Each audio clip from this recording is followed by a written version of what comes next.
Thanks, Greg. Coming up in Lifestyles, several announcements are made on The View. Changes are in store for a popular dining spot on campus and American Idol's charity campaign. All this and more after the break.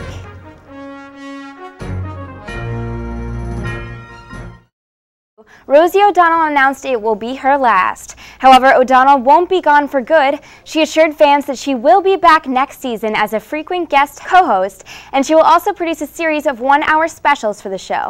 Pilates clients have nothing but positive feedback about this unique form of exercise. I've always had such injuries, and Pilates helps those injuries. My flexibility is a lot better ever since I've done it. My performance at the field or whatever I'm doing in sport, my weights, everything just has improved. It's an amazing experience for the entire body. Joseph Pilates once said that if everyone did his exercises, they would be happier. Why not give it a try? For UMTV, I'm Rachel Chase. Traditionally, the Panhellenic Building's hallways are swarmed with hundreds of girls going through sorority recruitment at the beginning of each fall semester.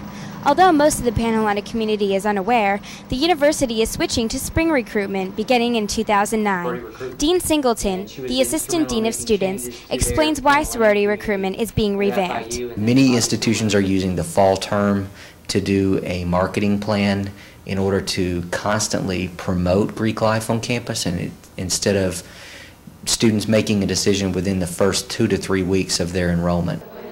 After revealing this news to several sorority women after a Panhellenic Association meeting, there were mixed reactions. Some think this change will be a positive step for the Panhellenic community. It gives students on the campus a chance to react to the Greek environment before jumping into it. Christy Busto, the Panhellenic president, was one of the first people to find out about the change. She says that the university administration will work closely with the Panhellenic community to make for an easier transition. They are going to open the residence halls a week early for students to come in and go through the whole period of recruitment. Others are not as enthusiastic about the upcoming changes. I think it's a bad idea because by the time you get to the spring, you're kind of in a routine, and a lot of students, a lot of females, I feel, would not make the transition into a sorority. I feel that Greek life as a whole will definitely suffer from this. Despite the mixed opinions, the recruitment process will be changing for better or worse.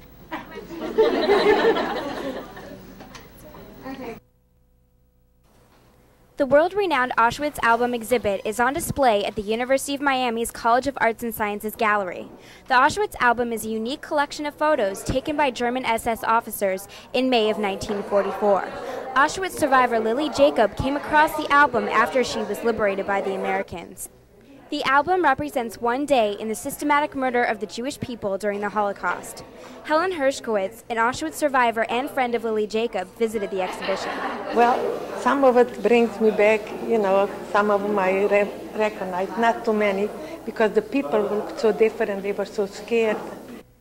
Dr. Chaim Shaked, director of the Miller Center for Contemporary Judaic Studies, explains the educational value of this exhibit. It's a very graphic message with regard to what people can do to people and how they can hurt people and why this shouldn't happen again. In conjunction with the exhibition, several events and speakers are being presented here at the Miller Center for Contemporary Judaic Studies. One such event was a lecture by Dr. Gideon Greif on his book about the Sonderkommando of Auschwitz.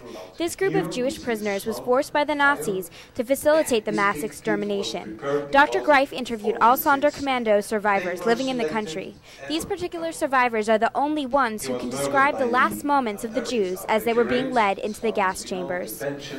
I'm here because I see my work as a mission, if I may say so, as a mission, because I think the murdered Jews wanted us to do it, to tell about their suffering, about their humiliation, about their useless murder.